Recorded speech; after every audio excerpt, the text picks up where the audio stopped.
Hello and welcome to the Footsteps of Time, as we follow in the footsteps of Rob Roy MacGregor. I'm going to be walking around 100 miles from Balloch up to Pitlochry, following the route of the Rob Roy Way, a route which goes through places of importance for Jacobite uprisings, the MacGregor clan, and Highland Romanticism. Rob Roy MacGregor was born in Glengyle in 1671, married Mary MacGregor of Comer in 1693, and died in 1734. And in between, well, I guess you could say he was quite busy. In the next 30 minutes, we'll be looking at some of the major events which took place as we pass through those places on the route. For now, all you need to know is that by trade, Rob Roy MacGregor was a cattle trader. And everything else, well, stick around and find out.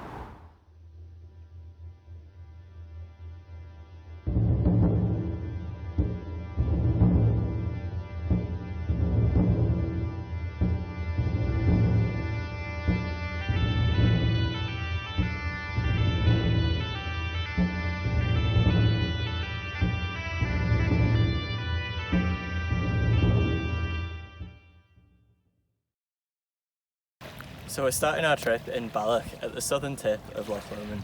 Now Balloch is not on the Rob Roy Way, but it does have a train station, which is why we're here. And for a long time it's been on the travel routes from north to south in Scotland. Rob Roy himself would likely have passed through here on his way to the cattle markets at Glasgow, where he'd complain of the unfriendly nature of lowlanders. At the time, lowlanders and highlanders had become completely estranged, and for Rob, the lowland lifestyle was nothing like the customs that he was used to. Highlanders and lowlanders even spoke a different language, although this was no problem for Rob, who was fluent in both Gaelic and English. In fact, Rob adapted well to lowland life, which he was forced to experience on his trading travels. It's no coincidence that the Rob Roy Way follows closely the Highland boundary, where lowlands meet highlands, for it was Rob's ability to fit into both worlds which made him such a successful cattle dealer. Yet at heart he was a Highlander, with his striking appearance and fiery red hair, and great skill with the traditional broadsword, and it has been said that with his death, much that was good about Highland life disappeared. Rob Roy epitomised the Highland lifestyle. He was at one with nature. He was known to seize a deer by the horns, and worked with cattle every day of his life, raiding and trading in them. In many ways, Balloch is a perfect place to start this trip, for Rob Roy's first documented appearance following his baptism was just south of here, where he and some other MacGregors took part in a raid of cattle. Now, they were keen to ensure that this wasn't seen as theft. This was an act of war, for they were taking orders from their masters, the Jacobite leaders. The loch itself plays an important role in the life of Rob Roy and the MacGregor clan. Inchkeloch, a small islet in the loch, is the traditional resting place of MacGregors, and despite the fact that the church had been moved to Buchanan on the mainland by Rob Roy's time, his father Donald insisted that it should be the Inchkeloch parish church, in which Rob was to be baptised. Later in his life, Rob would live on the eastern shore of the loch, first renting land at Inversnaid, and then in 1701 purchasing the entire Craigroston estate. Rob had made an important step up the social ladder, transitioning to a hereditary landowner. He was no longer Rob Roy, but Robert of Craigroston.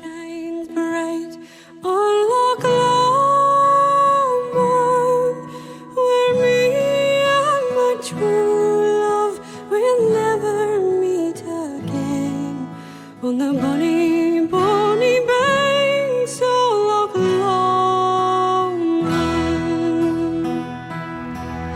Oh, you take the high road and I'll take the low, and I'll be in Scotland afore ye.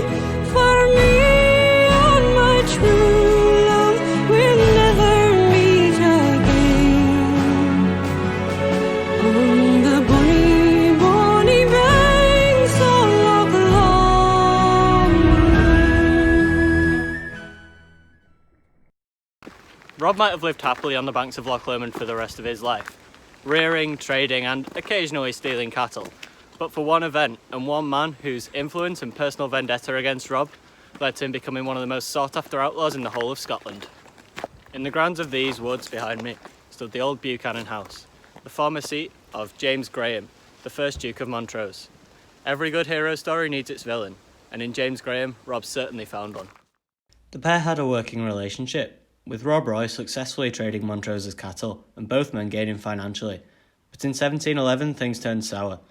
The story goes that an inferior partner by the name MacDonald was entrusted with a large sum of money with which he made off. However, many have been quick to point out that this was not the start of Rob's troubles. He'd misread the market, and he was now trying to make a run for it himself. What is certain is that Montrose was not about to let Rob Roy get away with this. The money was of little importance for a man of the stature of Montrose, but he did not take well to being cheated. Rob was forced to give up all of his property to Montrose, and when he failed to turn up to the court in Glasgow, he was declared an outlaw. Worse than this, however, whilst Rob had retreated to safety deeper in the Highlands, his family were evicted from his home in Craigroston, with John Graham of Killearn leading a particularly brutal eviction, including the rape of Mary MacGregor, Rob's wife. Now both men's pride was irretrievably hurt, and a lifelong mutual hatred had begun. We've made it as far as Drimmen, the official start of the Rob Roy Way, and a town deep in Rob Roy country. Rob Roy country is not called Rob Roy country simply because Rob lived here, but because in reality he was in charge here. In 1712, as Montrose led a campaign to apprehend the elusive MacGregor, he had to contend with soldiers uneasy in their quarters, thanks to their treatment by the Drimmen locals, who didn't want to appear disobliging to Rob Roy. 3 years later, Rob would return to Drimmen with 100 men to proclaim the Pretender, to show his support for James III and VIII, before taking spoils of war in the form of sheep, cows and horses from the surrounding area. In fact, Rob frequently made himself at home in the surrounding area. A widow by the name of MacGregor lived in Balford, just to the east of here, and her rent had been raised by the Duke of Montrose to £20 a year, which she could never afford. But Rob knew this, and Rob knew that this was a prelude to eviction. So Rob discreetly came down. He gave the woman the £20 that she needed, and when the bailiffs came round to remove her, she could pay £20 and demand a receipt. But this was not the end of the matter. Rob was not one for giving the Duke of Montrose £20 without a result, and the bailiffs were just about to find this out. On their way back to the Duke, they were attacked by Rob's men, and Rob Roy took £20 and left them walking home with nothing, other than a receipt for the usage of Rob Roy MacGregor.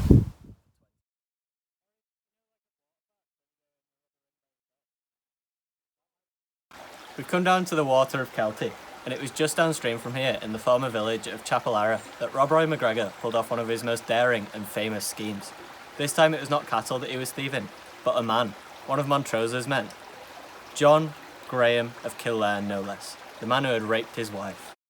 It was Martinmas, 1716, the 11th of November to you and me, and Killearn had set up his rent collection station in the village's inn.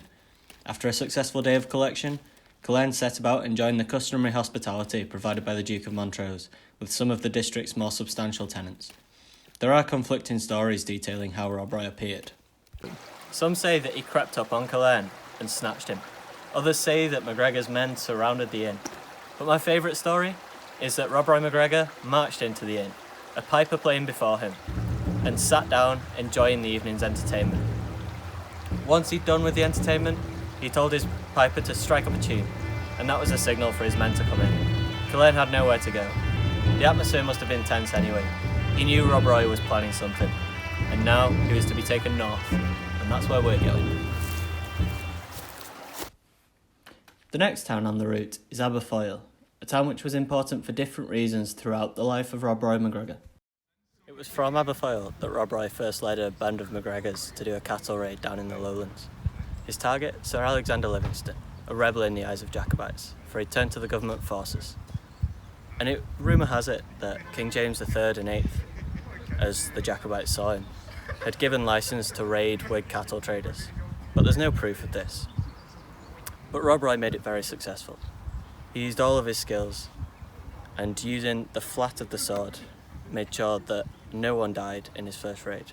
This raid set an example which followed him for the rest of his career. Whilst this act was done in the name of the Jacobite cause, in 1715 Jacobite rebels were stirring again, and Rob Roy and the MacGregors were being used more directly for the cause, manning the Aberfoyle Pass along Loch Ard into the Trossachs, the most southerly of 3 passes into the region. On the 27th of September, a group of MacGregors attacked government forces around here. There were 2 outcomes of this. Firstly, the locals thought twice about joining the government forces, knowing that the MacGregors were against them. And secondly, they gained 20 or 30 guns, becoming some of the best equipped troops in the whole of the Jacobite army. In the 24 years between these acts of theft in the Jacobite name, The main aim of Rob Roy was to prevent theft. He was in charge of the Glengyle Watch, the watch in this area set up in the wake of the 1689 rebellion to prevent the stealing of cattle. Now the MacGregors were a perfect choice for this. They knew the land, they were numerous in these areas, and most importantly, they were expert cattle thieves. They knew exactly what to expect, they knew how to stop people, and if they were the ones stopping the thieving, they couldn't do it themselves. The same passes which the MacGregors would protect from government troops during the Jacobite uprising, they were protecting for the government during these times of peace. The Glengyle Watch developed into something much more than just an amateur police force. In fact, it was more like an insurance firm, with Rob Roy MacGregor collecting money in the form of mail, an old form of tax, for the services of keeping the people's cattle safe. In many ways, the Watch's success was part of its downfall, for he was so successful that people started to forget that there was a threat. But Rob Roy soon reminded them. Those who didn't pay their mail would very quickly learn that the threat was still real. And there was no point waiting for the clans from the north to come down. Rob Roy would do it himself. Not that there was any proof, of course.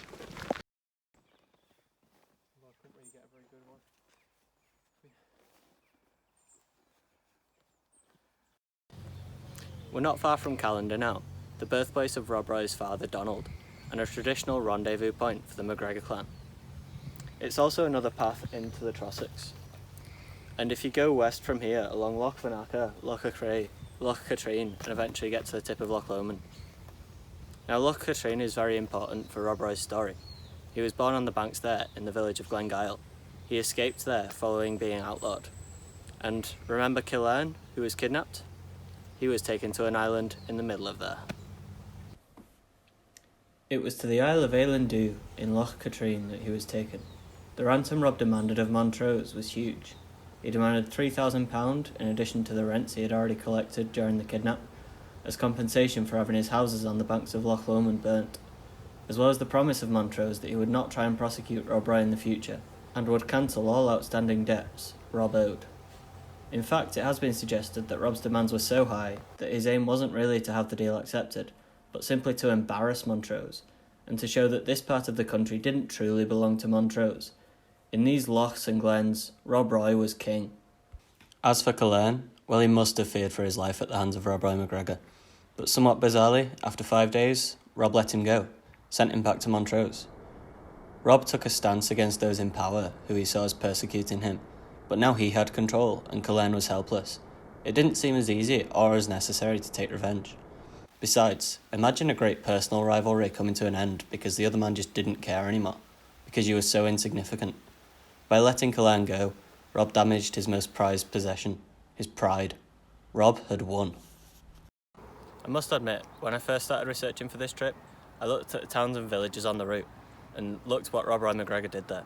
But it didn't take me long to realise that the real action often happened on the banks of the lochs. It was May 1695 on Loch Lubnaig, where Rob Roy MacGregor pulled off one of his most daring escapes yet.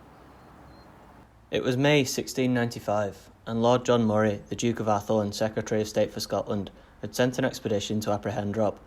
What made Atholl believe this was the perfect time to seize MacGregor is unknown.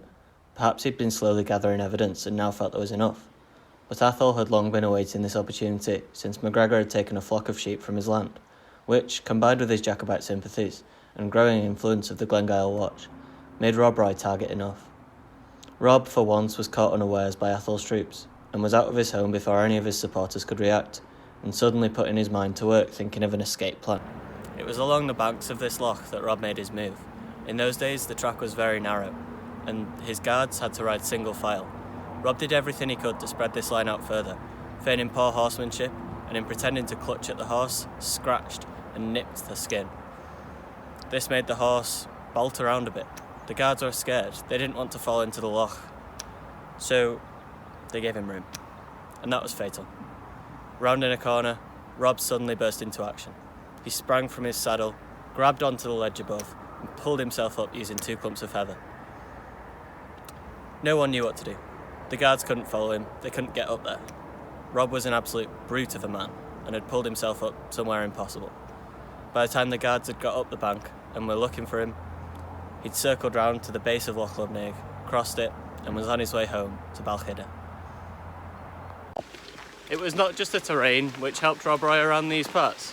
Over 20 years later, a group of volunteers came from Stirling Castle to catch the elusive MacGregor. On their way from Callander to Strathire, the locals didn't play ball. They sent the volunteers to and fro, marching through rough conditions, on a wild goose chase, and MacGregor was nowhere to be found, probably watching, laughing and smirking, as these volunteers got fed up and went off home.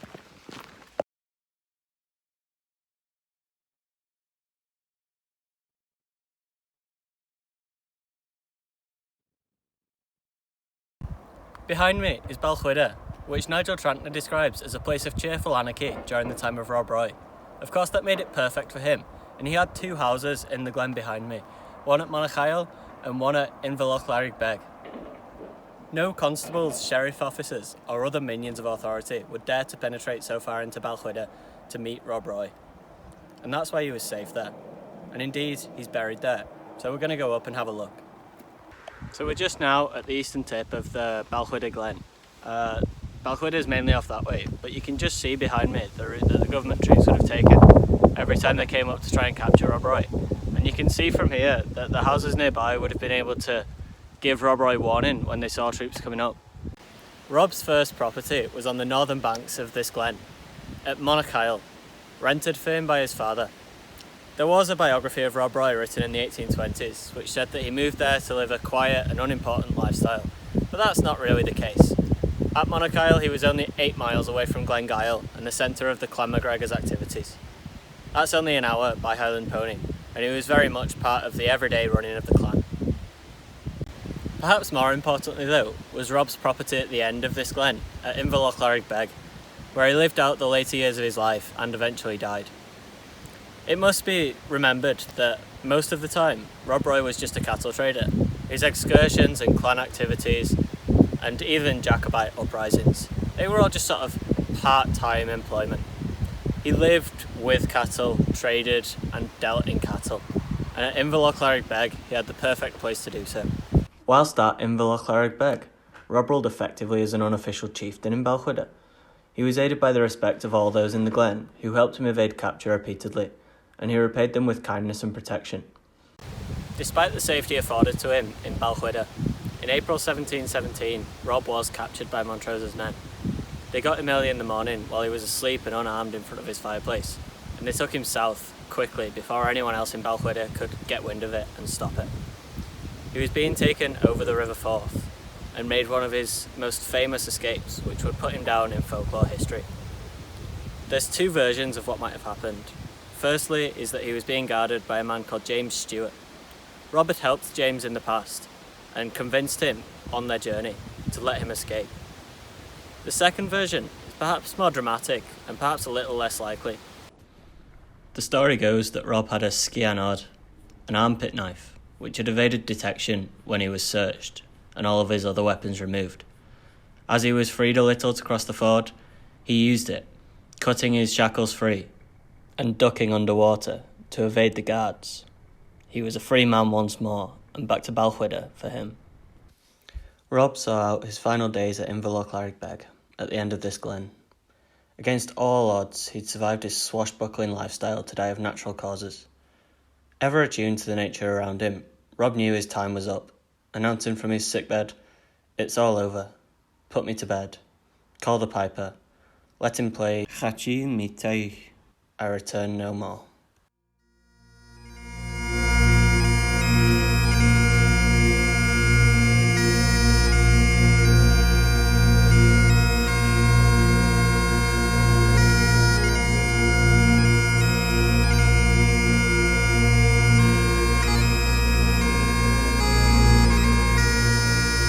And so on New Year's Day, 1735, Rob's coffin was floated down Loch Foyle to Balchwyder Kirk, its arrival announced by the clan's pipers. Men of different ranks from almost every clan in western, southern and central Scotland attended his funeral. He might have caused problems throughout his life, but everyone understood that Rob's purpose in life had been to uphold the life and independence of his Highland race. In death, he showed one last act of defiance. His gravestone, though it's hard to see in this shot, reads, "MacGregor despite them." The The MacGregor clan and the name itself had been proscribed, outlawed, by an edict of James VI of Scotland in 1603 and an Act of Scottish Parliament in 1617, as a result of an attack on members of Clan Colquhoun at Glenfruin in 1603, which was declared barbarous by James VI. As a result, MacGregors were forced to take up aliases. Anyone by the name MacGregor could legally be killed, and those doing the killing might even receive a reward for doing so. This act was repealed by Charles II following MacGregor support in the Scottish Civil War, but reintroduced in 1693 by William of Orange, and lasted until almost the end of the 18th century. Rob Roy had taken the name of Campbell for legal documents, his mother's maiden name, but there was no doubt he remained a MacGregor.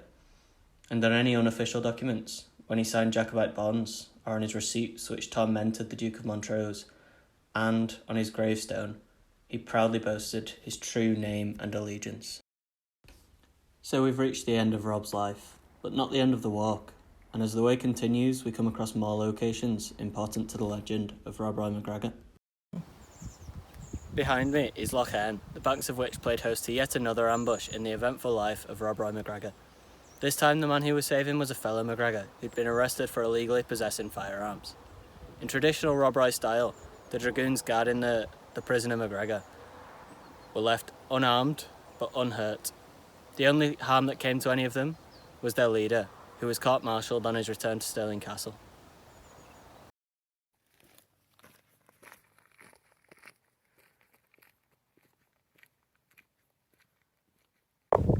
We've just walked about a mile to a mile and a half up from Killin, and to the west you can see Glendochart.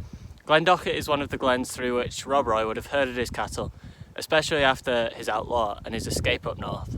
Glendochart played host to a much more significant event than this, however. For Rob Roy, Jacobite-inclined Highland chiefs, and perhaps the history of the British Isles. It was in the glen to the west of Killin that Rob, with 50 of his men, retrieved a bond of faith, a pact signed by all the Highland chiefs at a Tinchel, a Highland hunting match, organised in part by Rob Roy, on the land of the first Earl of Breadalbane, Rob's uncle, in support of a proposed 1708 uprising, which looked to take advantage of the ill feeling in Scotland following the Act of Union the previous year. But Breadalbane was a slippery customer, and following the non-start of the uprising, he was to pass the precious bond to the Privy Council, in doing so clearing himself of suspicion. As one of the signatures on the list, Rob acted as much in his own interest as in that of the Jacobites, and set about retrieving the pact. As usual, Rob selected his spot carefully, where the track was narrow. As usual, Rob worked to divide his foe, this time collapsing bridges between the troops. As usual, Rob took what he needed, and allowed his enemy to leave unarmed and unharmed. In many ways it was typical Rob Roy, however the implications were not. This ambush had saved many chiefs' heads, and allowed Jacobite sentiment to live on. But just as, all along this route, we see Jacobite risings, we also see Rob's private ventures and actions of the Glengyle Watch. Continuing onto the banks of Loch Tay, this is no different. On hearing that a band of McRaes from Western Ross had stolen 15 cattle from the glen, Rob and his men set off in pursuit, reportedly tracking the group only by hoof marks in the ground for 2 days before retrieving the cattle.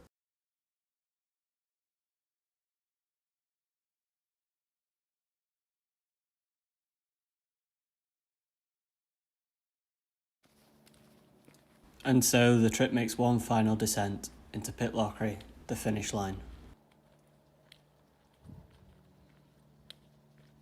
So we've reached Pitlochry and the end of the journey. Just to the west of here in Kinlochranach, Rob Roy MacGregor and many other chieftains would sign a pact of support for a Jacobite uprising, ensuring that they would provide men given the chance.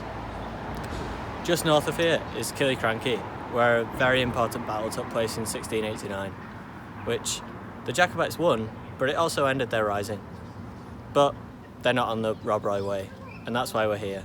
We can't cover everything, for Rob Roy did not live his life according to a footpath, but we've tried to cover as much as possible along the Rob Roy way.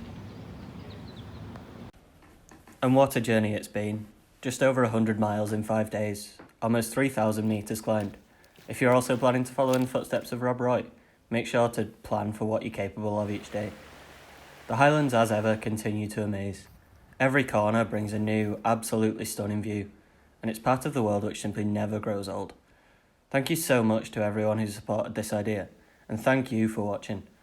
This has almost literally been made with a budget of the cost of a sleeping bag. It's my first documentary, and I know it's not perfect, but I hope you've enjoyed it, and I hope you've learned something along the way. And I hope I'll be back soon, better and more practiced, with more interesting history to share with you, and more historical footsteps to follow in.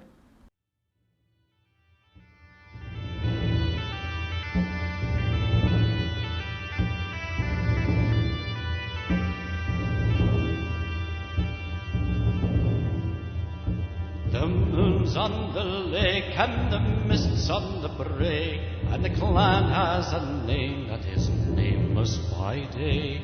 Our signal for fight, which from monarchs we drew, must be heard but by night in our vengeful halloo. Then halloo, halloo, halloo, Gregor.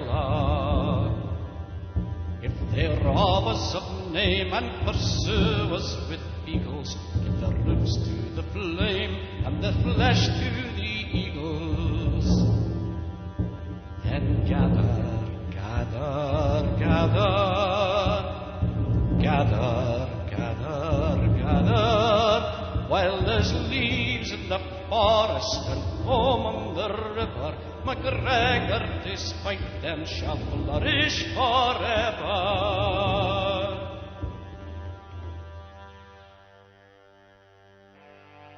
Glenorchy's proud mountains, Kilcorn and our towers, Glenstay and Glenlyon no longer are ours.